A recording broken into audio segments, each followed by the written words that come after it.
민족을 구원하는 일은 모세라고 하는 위대한 그 사역자에게 맡겨졌습니다.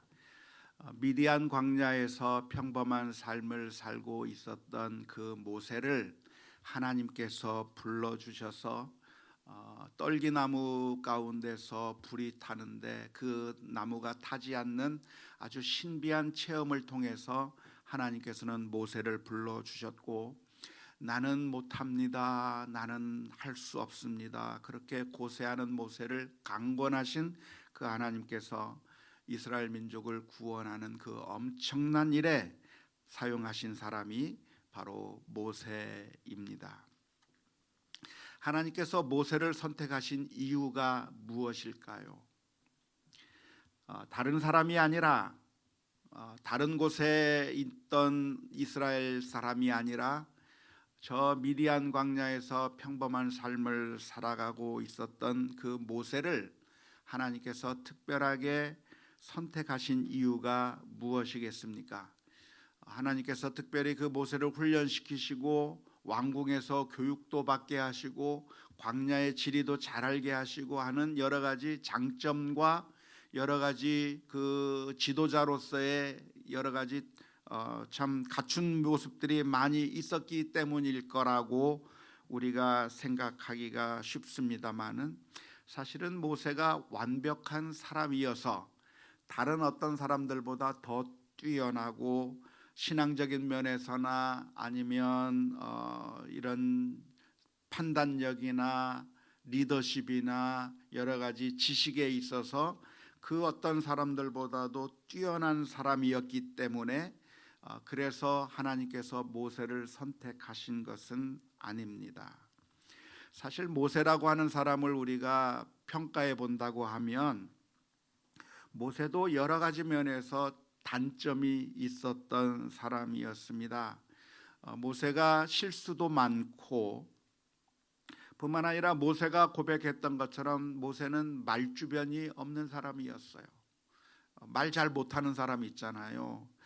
그렇게 말주변이 별로 없는 사람이었을 뿐만 아니라 나중에 모세의 이야기들을 우리가 쭉 읽어 나가다 보면 모세가 여러 가지로 많은 실수를 합니다.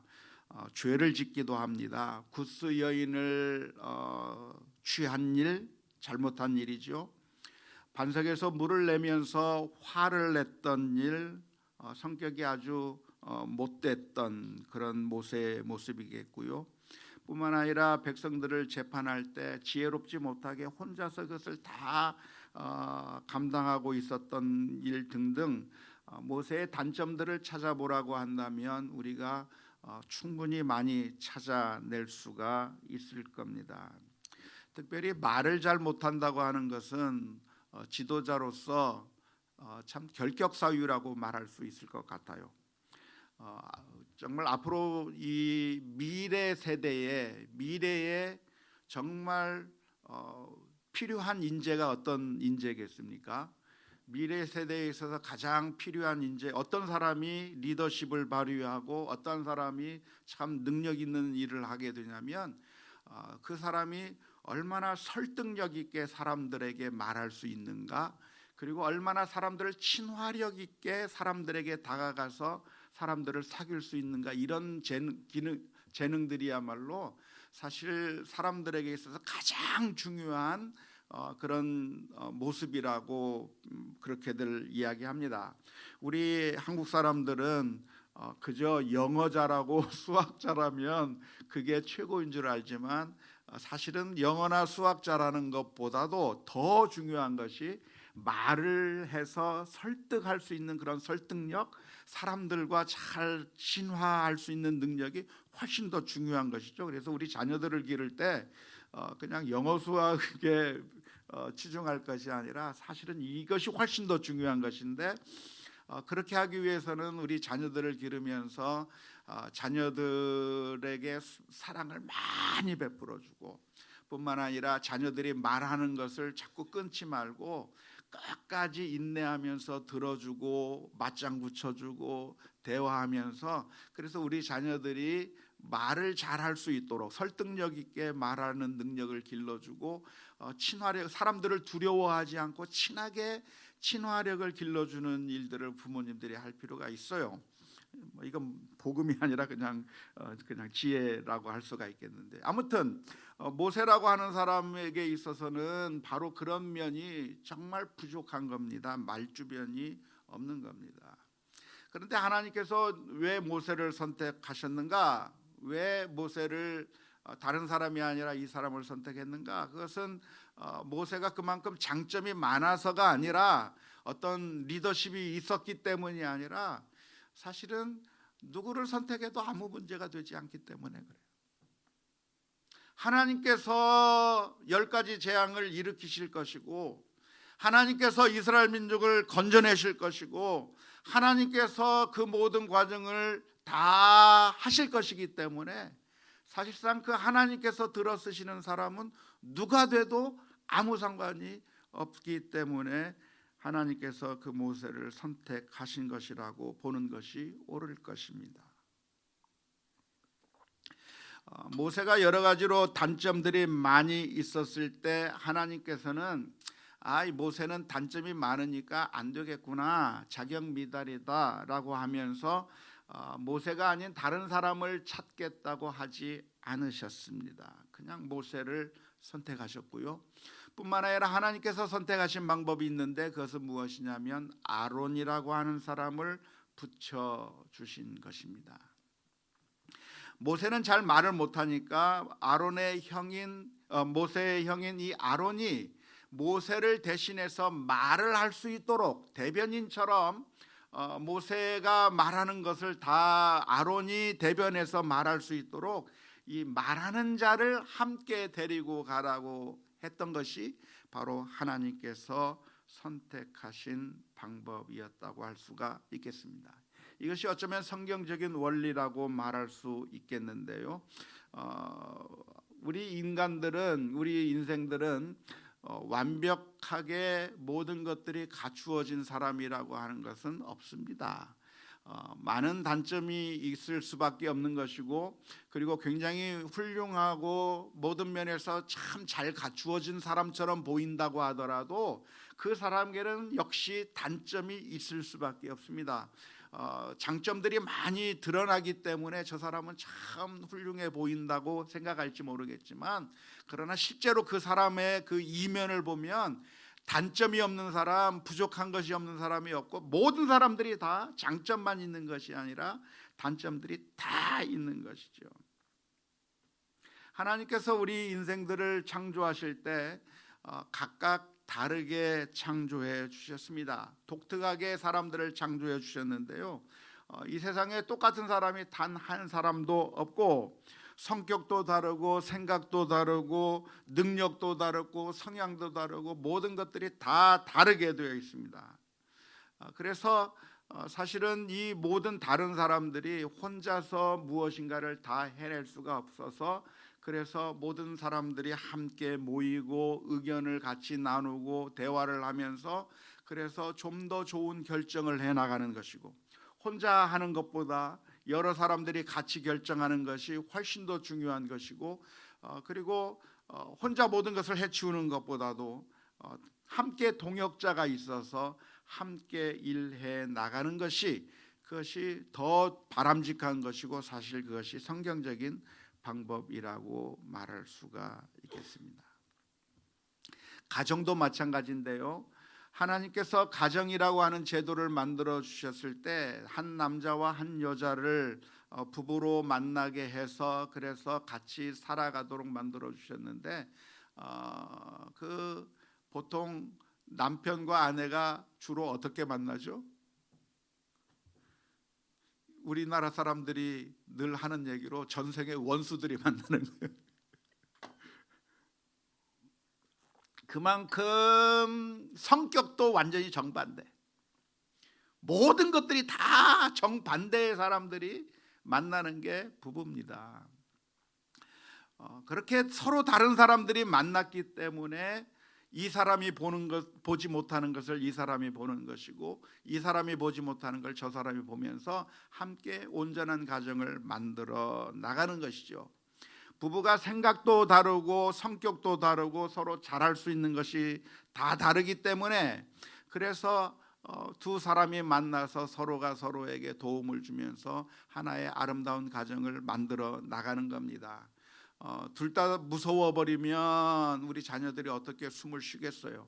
그런데 한 사람이 무서우면 한 사람은 자애로워서 그 자녀들을 품기도 하고, 한 사람이 엄격하면 한 사람은 좀 부드럽고, 한 사람이 좀 아주 세밀하면 한 사람은 좀 털털하고, 한 사람이 운전을 잘하면 한 사람은 운전을 못하고, 어떤 사람이 길에 밝으면 어떤 사람은 길에 눈이 어둡고, 다 그런 것이죠. 그래서 정반대의 사람들이 모여서 그래서 아름다운 가정을 만들어 나가게 되어 있는 겁니다.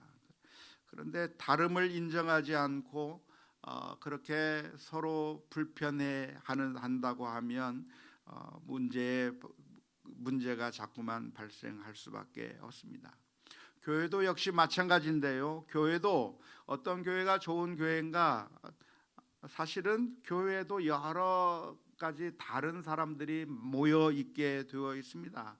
같은 종류의 사람들이 모여 있는 것이 아니라 은사도 다르고 생각하는 것도 다르고 행동하는 방식도 다르고 모든 사람들이 다 다른데, 그 사람들이 다 다르기 때문에 교회의 그리스도의 몸이라고 하는 교회가 하나의 완벽하게 이루어지는 것이죠.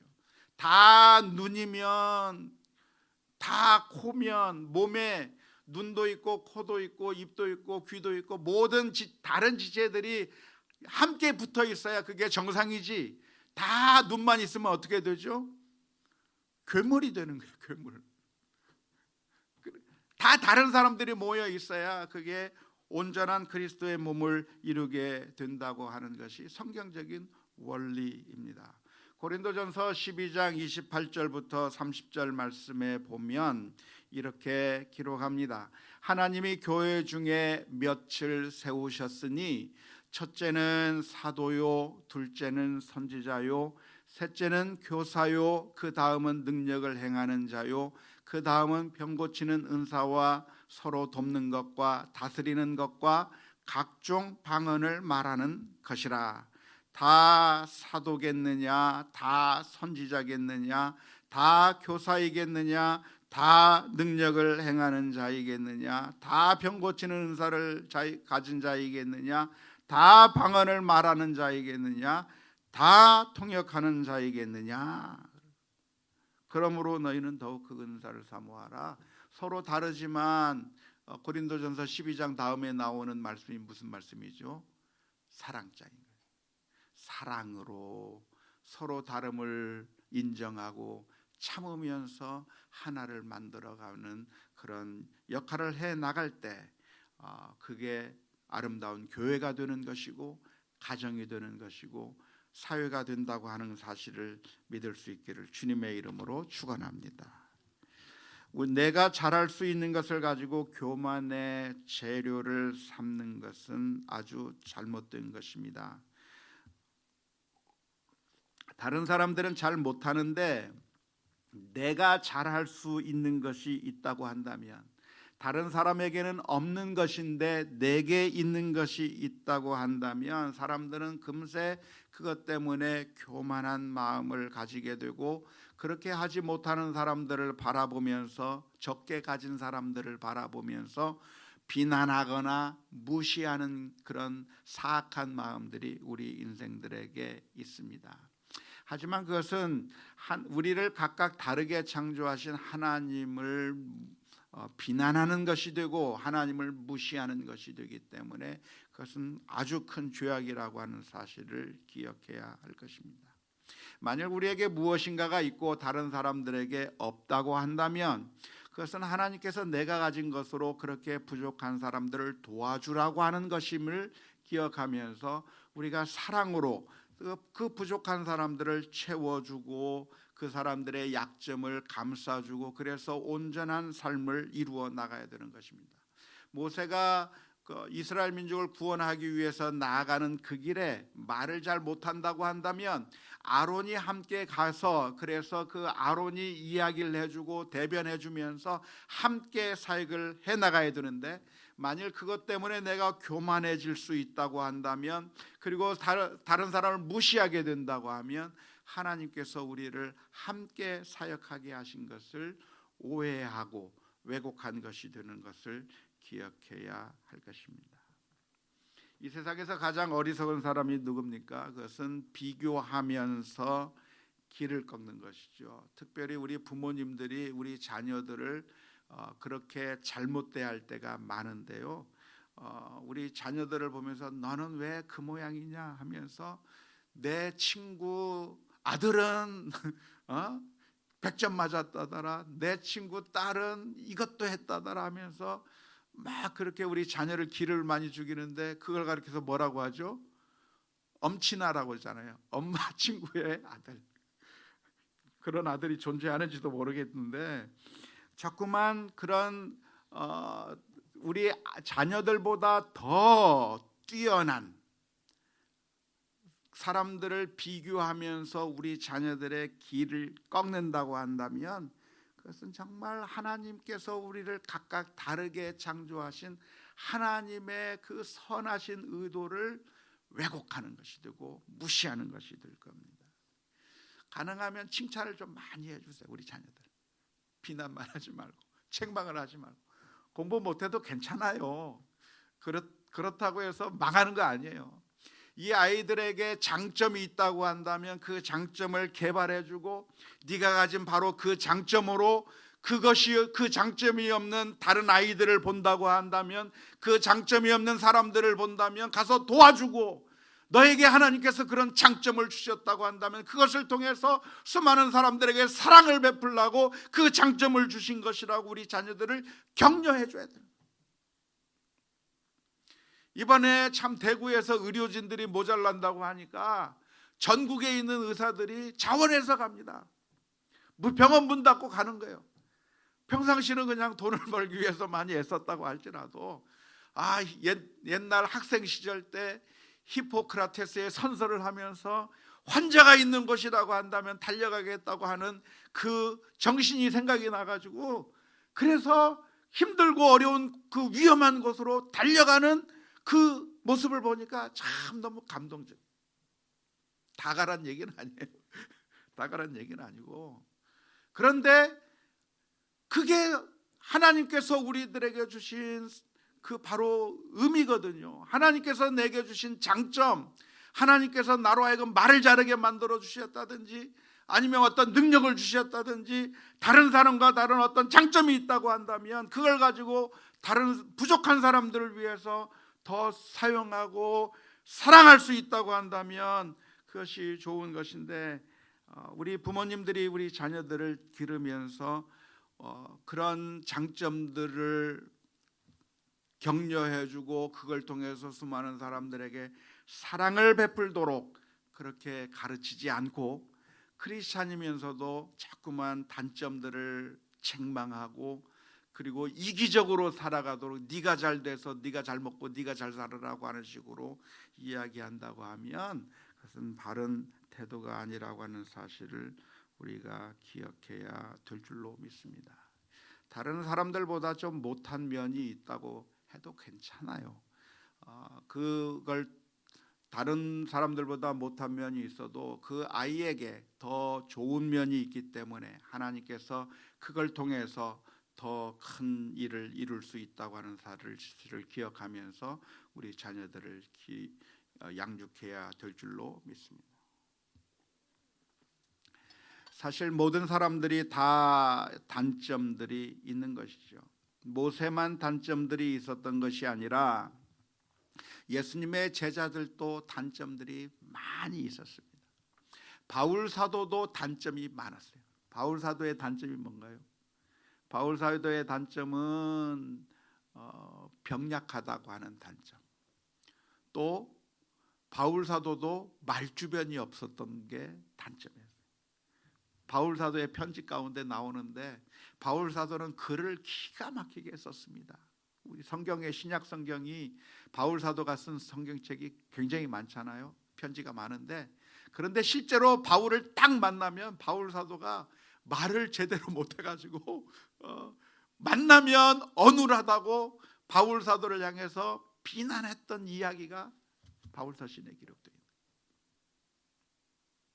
그렇게 약하고 부족한 사람이지만, 그런데 하나님께서는 그런 사람도 들어 쓰시면서 엄청난 일들을 해 나가신다고 하는 것이죠. 그래서 하나님께서는 이 모세에게 아론을 붙여주셨는데, 이 아론과 함께 이스라엘 민족을 구원하기 위해서 오늘 본문의 말씀을 보면 함께 만나 그 이스라엘 민족에게 가서, 애굽 땅에 있는 그 이스라엘 민족에게 가서 구원의 역사를 이루려고 하는 그 모습을 보면서 하나님께서 내게 주신 것이 무엇인가를 잘 판단하고, 또 단점이 있다고 할지라도 서로가 보완해 가면서 주의 일에 잘 참여하고 순종해 나가는 우리 모두가 다 될 수 있기를 주님의 이름으로 축원합니다.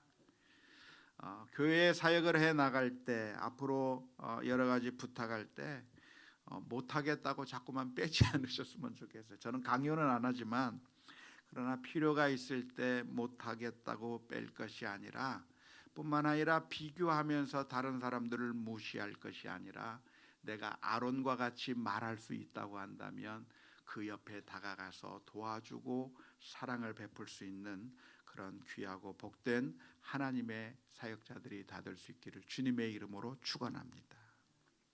오늘 본문의 말씀을 보면 이스라엘 민족에게 하나님의 역사를 알려줍니다. 모세와 아론이 애굽으로 들어가서, 그래서 하나님께서 이스라엘 민족을 구원해 주시겠다고 하는 이야기를 해 주었을 때, 오늘 본문의 말씀을 보면 이스라엘의 장로들이 그 이야기를 듣고, 종살이하던 백성들이 그 이야기를 듣고 하나님께 경배하였더라라고 기록하고 있습니다. 어쩌면 지금 상황은 하나도 바뀐 게 없어요.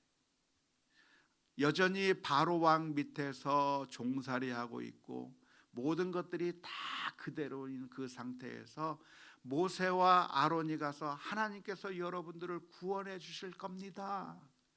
하나님께서 우리에게 나타나셨는데 그 하나님께서 우리를 구원해 주실 거라고 말씀해 주셨습니다 라고 이야기하는 그 이야기를 들었을 때, 이스라엘 백성들이 그 말씀을 듣고, 하나님은 우리를 잊지 않으셨구나, 하나님은 우리를 버리지 않으셨구나, 하나님께서 우리 민족을 구원하실 거라고 하는 사실을 깨닫고 하나님께 경배를 드렸다고 하는 것입니다. 종종 우리는 고난을 당할 때 하나님께서는 왜 우리를 돌보지 않으시는가 라고 생각할 때가 있습니다. 하지만 오늘 저와 여러분들이 기억해야 할 것이 있다고 한다면, 하나님께서는 우리를 사랑하고 계신다고 하는 것입니다. 4장 31절 말씀을 보니까 이렇게 기록합니다. 백성이 믿으며 여호와께서 이스라엘 자손을 찾으시고 그들의 고난을 살피셨다 함을 듣고 머리를 숙여 경배하였더라. 어쩌면 지금 우리나라의 형편을 살펴보면, 하나님 왜 자꾸 이렇게 힘들고 어려운 상황이 지속됩니까? 우리 정말 간절하게 기도하지만 상황이 진정되지 않을 것 같고, 어떤 뉴스에 의하면 인류의 40%가 코로나 바이러스에 감염될 수도 있다고 위협적인 그런 보도를 해서 사람들을 힘들게 만들고 있는 이 상황 가운데서 정말 하나님께서는 우리를 외면하시는가라고 그렇게 생각될 수가 있을 것 같습니다. 하지만 오늘 저와 여러분들이 기억할 것이 있다고 한다면, 우리들의 눈에는 보이지 않는다고 할지라도 하나님께서는 우리를 사랑하고 계시고, 뿐만 아니라 은혜를 베풀어 주실 것이고, 하나님께서 우리와 함께 하신다고 하는 그 사실을 기억하면서 믿음으로 이 기간을 승리하며 나아가는 우리 모두가 다 될 수 있기를 주님의 이름으로 축원합니다. 우리 함께 같이